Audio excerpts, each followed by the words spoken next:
البت اللي بتقول ان انا مش باكل رعودي. رعودي، قول لها يا رعودي انا مش باكلك، يعني ناقص ياكلنا يا بت، يا بت انا ناقص ياكلنا يا بت. وحياتك قرب ياكلنا. طب عايزه اقول لكم على حاجه والله يا ولاد بجد، يعني ربنا هو اللي شاهد، انا بديله اكلي لما بيكون يعني حاسه ان هو الاكل مش مكفيه، بديله الاكل بتاعي. وساعات احمد بيديله، يعني هو طماع، هو عامه يعني ما شاء الله يعني بيحب ياكل كتير. فلما بحس ان هو برضو مش مشبعش بديله الاكل بتاعي. لو مثلا انا عاملين فراخ او عاملين سمك او عاملين اي اكل يعني بديله الاكل بتاعي. لكن هو ليه اكل مخصوص يوميا. ما تخترعيش بقى وتألفي من دماغك، ما شفتيش حاجة مش عشان صوته واطي يبقى انا ما اكلتوش، ما باكلوش. ها ما مربينه عشان نشيل ذنب يعني، ناقصين ذنوب. قول لها يا رعودي، قول لها، قول لها انا بجوعك يا رعودي، احنا مجوعينك. قول لها تعالي بس كلي معانا. ها قول لها تعالي ناكل، تعالي كلي الاكل بتاعنا يا بت. يعني مربين حيوان في البيت علشان نشيل ذنبه. بصراحة احنا ناقصين ذنوب والله. الصحيفة فاضية، يعني انا شايفة كده ان انا صحيفتي ما شاء الله يعني مليانة حسنات كتير قوي، من عايزة يعني شوية سيئات كده بسيطة. نجيب حيوان ها ونجوعه. اخ اخ يانا يما، ما كفاية يا عم الحاج، كفاية مرقعة، كفاية مرقعة. المجاري طافحة قدامنا في الشارع اللي قدامنا ده، فالدبان مال الدنيا يا ولاد. خلاص يا رعد، خلاص يا رعد ما تتمرقعش، عشان في ناس بتصدق تلاقي حاجة وتتكلم فيها. هقولك دلوقتي الواد تعبان نفسيا. بس انت بتحرب على ايه؟ كفاية.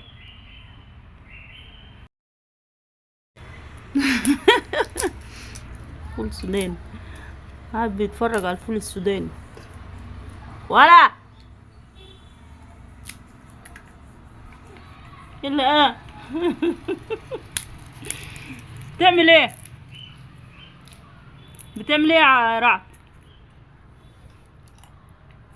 حتى الفول السوداني وهو بيتقشر على الرعد عايز يعرف هو ايه. بص ودانه يوطيها ازاي. كولوسينيس على عينيه الحلوة. رعد، رعد، ايه ده؟ راح فين؟ سلام. طب ما انت كنت قاعد هنا، ايه اللي جابك هنا؟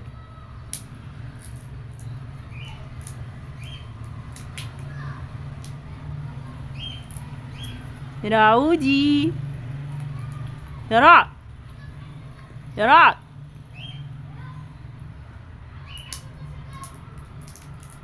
كولوسينيس، كولوسي، كولوسي. ضوافره عايزة تتقص على فكرة، ضوافره طويلة طويلة. واحدة بعتلي بتقول لي ايه، رعد صوته واطي قوي، واضح ان انتوا مش بتاكلوه. بياكل. ناقص ياكلنا. واضح ان انتوا مش بتاكلوه. اي يا رعد، قولي يا جدي انت مش بتاكلي يا جدي. ولا اخرسي.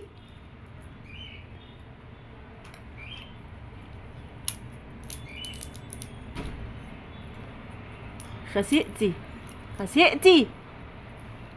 ده ما بياكلش، ده يعني ما شاء الله، يعني دي بنت مش شايفاه يا بنت، كان وهو عمره شهر دلوقتي بقى قد ايه؟ بسم الله ما شاء الله. ده لو مش بياكل هيبقى بالحجم ده وعمره دلوقتي داخل داخل في 3 سنين اهو.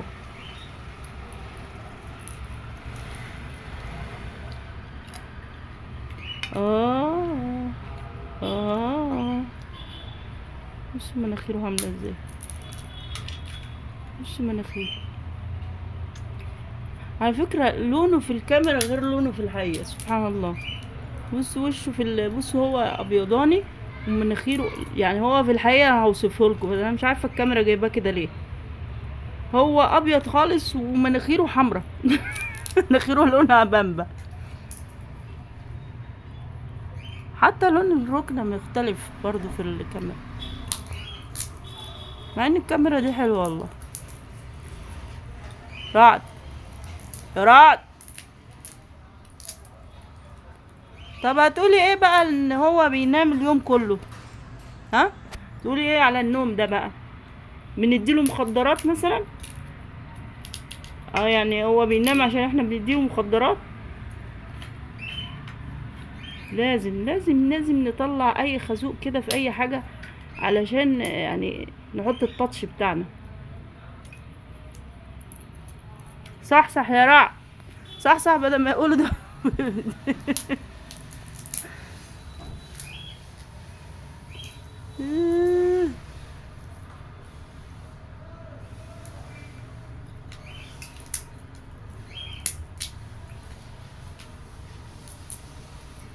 تحس ان رعد شاب من سلالة بتاع ده النمرة، النمر، من سلالة النمر. بص شنبه شبه النمر.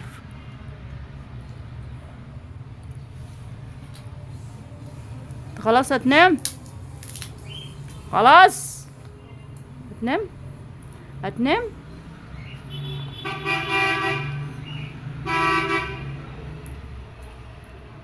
روزي نو نو نو نو نو نو. خد بص هنا، بص هنا. تعرفوا ان رعد ده ليه ميزانية لوحده؟ اه والله العظيم. يعني اكله، حمومه، الرملة بتاعته. يعني اكيد لما هنجيب حاجة زي كده او حاجة هتبقى يعني اتفرضت علينا نربيها في البيت، مش معقولة هنسيبها تموت او ان احنا يعني مش هنراعي ربنا فيها. والا انا كنت سبته في الشارع اصلا ولا كنت اديته لاي حد. فايه اللي هيغصبني يعني الا اذا كنت انا عايزه اكسب ثواب وعايزه ان القط ده خلاص ارتبطت بيه وخلاص هو ارتبط بيا. انتوا تعرفوا ان الرعد ده ما بياكلش غير من ايدي، يعني حتى لو هو ميت من الجوع. انا سافرت يومين عشان اشوف دكتور في القاهره. رعد ما كانش بياكل، يعني احمد ابني بيقول لي ان رعد ما كانش بياكل خالص في اليومين دول. صدقوا والله العظيم هو ده اللي بيحصل. يعني اما كنتش انا اللي اكله بايدي مش بيرضى ياكل. ولما جيت بقى من القاهره يعني مش عايزه اوصف لكم كان بيعمل ايه.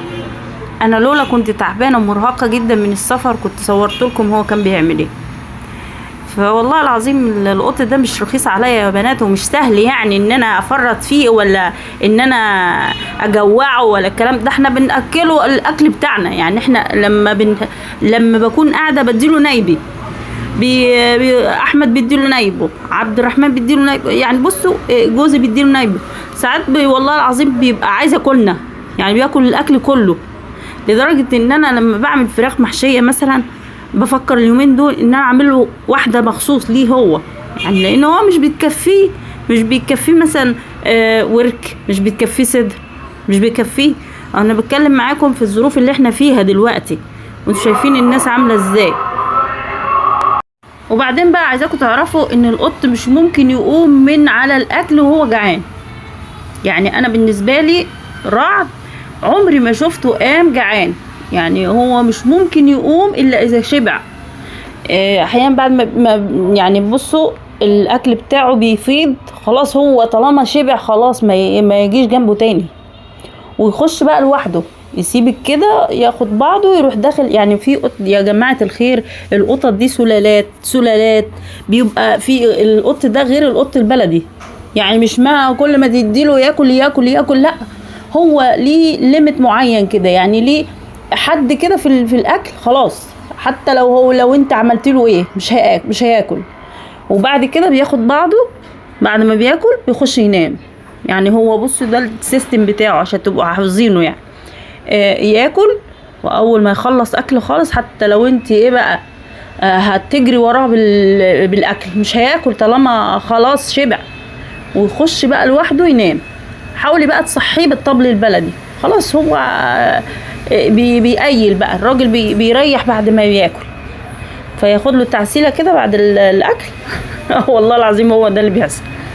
ويصحى منين بقى ما يصحى، ممكن عارفه ينام اليوم كله، يعني ممكن ينام بعد من قبل العصر كده لغايه يمكن العشاء، وادخل عليه مره واتنين ونخش ونخبط ونرزع وهو ولا هو.